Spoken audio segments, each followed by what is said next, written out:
Finally ঝগড়া ঝামেলা সেরে রেডি হয়ে পড়েছি। কোথায় যাব কি করব কিচ্ছু জানি না।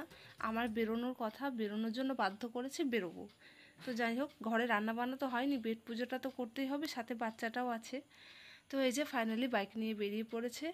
আমাকে এখানে ভিডিও করতে দিচ্ছে না, ফোনটা আমি বের করেছি, সে বুঝে গেছে। তারপরে শাড়ি পরে এক সাইডে বড়া, বিশাল মানে কঠিন ব্যাপার আমার জন্য। আমার তো ব্যথা হয়ে গেছে বসে বসে অনেকটা রাস্তা।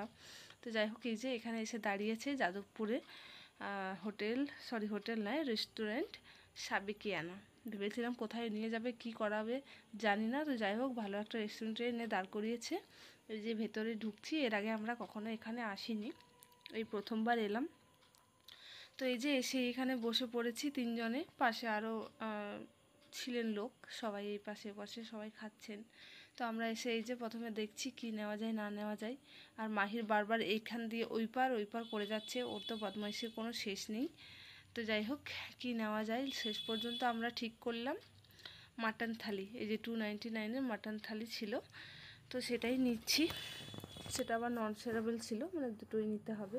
তো যাই হোক, দুজন মিলে নিচ্ছি। মাহিরের জন্য তার এক্সট্রা কিছু লাগে না, ওই আমাদের থেকেই হয়ে যাবে। তার আগে জল দিয়ে গেছে, এই যে জলটা খা।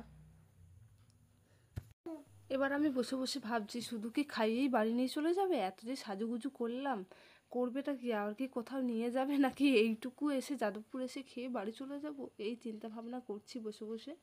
তো তার মধ্যেই এখানে খাবার চলে এসছে। এই যে খাবারের মেনুতে ছিল ঝুরি আলু ভাজা, ভাত, পাঁপড়, লেবু, মাটন, আলু পোস্ত, ডাল আর আমের চাটনি। তো এই যে মাহিরও দেখছে, মাহিরকে আমার থেকেই খাইয়ে দেব, কিন্তু আমরা তো আবার বাঙালি, এইটুকু ভাতে আর হবে না যতই চেষ্টা করি। তারপরে আমার থেকে আবার মাহির খাবে। তো যাই হোক, তার জন্য পরে আমরা আবার এক্সট্রা রাইস নিয়ে নিয়েছিলাম। ও আর সঙ্গে ছিল দই।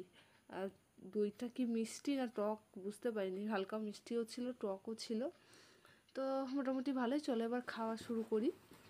তো এই যে খাওয়া কিছুটা মাহির খেয়ে নিয়েছে, মানে ওর পেট ভরার মতো খাওয়ার পরে ও এখন দইটা নিয়ে বসেছে। আরেকজনেরও পাত খালি করে বসে আছে, কিন্তু আমি যেহেতু মাহিরকে খাওয়াচ্ছিলাম, আমার একটু শেষ করতে দেরি লাগছে। তো এই যে মাটনটা খাচ্ছি। ঝুরি আলু ভাজাটা মাহিরই শেষ করে নিয়েছে, সেটা আর আমার কপালে পড়েনি। তো আমার খাওয়াও প্রায় শেষ হয়ে এসছে। তার মধ্যে আমাদের পাশে যারা ছিলেন তাদের মধ্যে তারা বার্থডে সেলিব্রেশন করছিলেন আর কি। একটা মেয়ের বার্থডে সেলিব্রেশন ছিল, তো তারা আবার কেকও দিয়েছিল।